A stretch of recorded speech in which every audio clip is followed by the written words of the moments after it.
যারা group C এবং group D পরীক্ষায় বসবেন তাদের জন্য পশ্চিমবঙ্গের নদ নদী থেকে আমরা 20টি সবথেকে বেশি ইম্পর্টেন্ট যে প্রশ্ন রয়েছে সেগুলোর উত্তর আমরা জানব। তো প্রথমেই রয়েছে পশ্চিমবঙ্গের দীর্ঘতম নদী কোনটি? Teesta, Bhagirathi, Hooghly, Damodar, Mahananda. A B C D সঠিক উত্তর কোনটি? অবশ্যই কমেন্ট করে জানিয়ে দাও। আমরা দেখে নিচ্ছি উত্তরটি। সঠিক উত্তর হচ্ছে ভাগীরথী, হুগলি, গঙ্গার অংশ। আমরা যাচ্ছি পরের প্রশ্নে। কোন নদীকে বাংলার দুঃখ বলা হয়? কোন নদীকে বাংলার দুঃখ বলা হতো? অজয়, তিস্তা, রূপনারায়ণ, দামোদর। তোমরা যারা জানো অবশ্যই কমেন্ট বক্সে সঠিক উত্তরটি লিখে দেবে। আমরা এখন উত্তরটি দেখে নিচ্ছি। সঠিক উত্তর দামোদর নদী।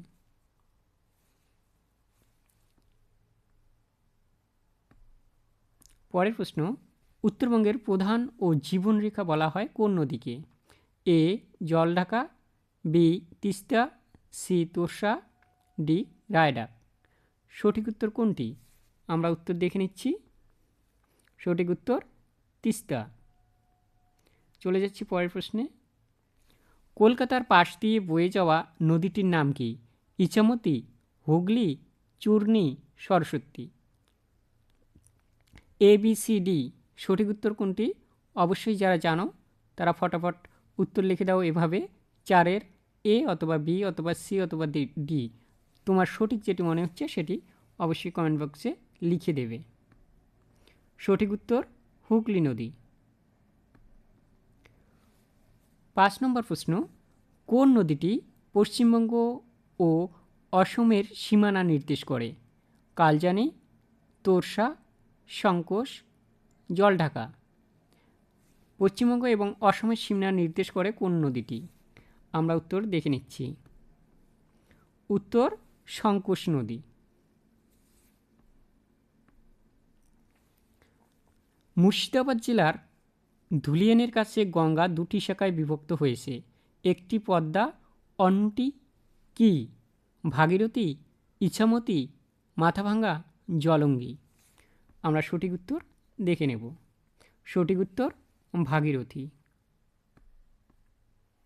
যাচ্ছি পরের প্রশ্নে। বিখ্যাত শৈল শহর জলপাইগুড়ি কোন নদীর তীরে অবস্থিত? কালজানি, তিস্তা ও করলা, মহানন্দা, তোর্ষা। সঠিক উত্তর তিস্তা ও করলা।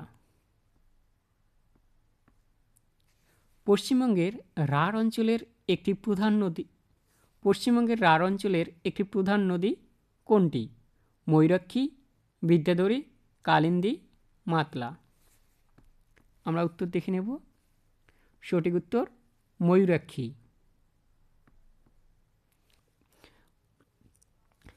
9 নম্বর প্রশ্ন হচ্ছে, ম্যাসেঞ্জার বাঁধ কোন নদীর উপর অবস্থিত? 9 নম্বর প্রশ্ন হচ্ছে, ম্যাসেঞ্জার বাঁধ কোন নদীর উপর নির্মিত? A Mayurakshi, B Ajay, C Damodar, D Kangsabati. আমরা সঠিক উত্তর দেখে নেব। সঠিক উত্তর ময়ূরাক্ষী। 10 নম্বর প্রশ্ন, সুন্দরবন অঞ্চলের একটি জোয়ার ভাটায় পুষ্ট নদী হল 1 এ সুবর্ণরেখা, দ্বারকেশ্বর, মাতলা, শিলাই। আমরা সঠিক উত্তর এবার দেখে নিচ্ছি। সঠিক উত্তর মাতলা। 11 তিলপাড়া ব্যারেজ কোন নদীর উপর অবস্থিত? A Damodar, B Mayurakshi, C Ajay, D Rupnarayan. যাচ্ছি আমরা পরের প্রশ্ন উত্তরে। এটার আমরা উত্তর আগে দেখে নিচ্ছি। সঠিক উত্তর ময়ূরাক্ষী। পরের প্রশ্ন, পশ্চিমবঙ্গের মালভূমি অঞ্চলের প্রধান নদী কোনটি? চূর্ণী, জলঢাকা, কালিন্দী, দামোদর। পশ্চিমবঙ্গের মালভূমি অঞ্চলের প্রধান নদী। আমাদের সঠিক উত্তরটি বের করতে হবে। আমরা সঠিক উত্তরটি দেখে নেব। সঠিক উত্তর দামোদর। দ্বারকেশ্বর ও শিলাবতী নদীর মিলিত প্রবাহের নাম কি? এ রূপনারায়ণ, বি হলদি, সি কংসাবতী, ডি কেলেঘাই। সঠিক উত্তরটি আমরা দেখে নিচ্ছি। সঠিক উত্তর রূপনারায়ণ। 14 নম্বর প্রশ্ন, কংসাবতী ও কেলেঘাই নদীর মিলিত প্রবাহ কি নামে পরিচিত? A Rasulpur, B Matla, C Rupnarayan, D Haldi. দেখে নিচ্ছি আমরা। সঠিক উত্তর হলদি। 15 নম্বর প্রশ্ন উত্তর, পশ্চিমবঙ্গের কোন নদীর তীরে শিলিগুড়ি শহর অবস্থিত? তোরসা, জলঢাকা, মহানন্দা ও বালাসন, রায়ডাক। আমরা দেখে নেব সঠিক উত্তর। সঠিক উত্তর মহানন্দা ও বালাসন। নেক্সট, কোন নদীকে উত্তরবঙ্গের ত্রাসের নদী বলা হয়?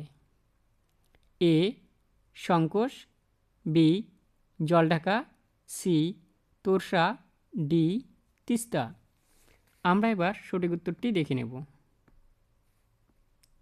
সঠিক উত্তর তিস্তা।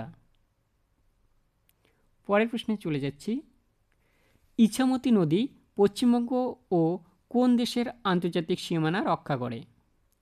এ Bhutan, B Myanmar, C Bangladesh, D Nepal.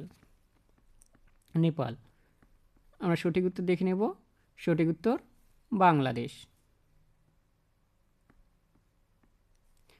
18 নম্বর প্রশ্ন উত্তরে চলে এসেছি। মুর্শিদাবাদ ও নদিয়া জেলার সীমানা দিয়ে কোন নদীটি প্রবাহিত? A Bidyadhari, B Ichamati, C Jalangi, D Churni. আমরা সঠিক উত্তরটি দেখে নেব। সঠিক উত্তর জলঙ্গি। 19 নম্বর প্রশ্ন, পশ্চিমবঙ্গের পশ্চিম মেদিনীপুর জেলা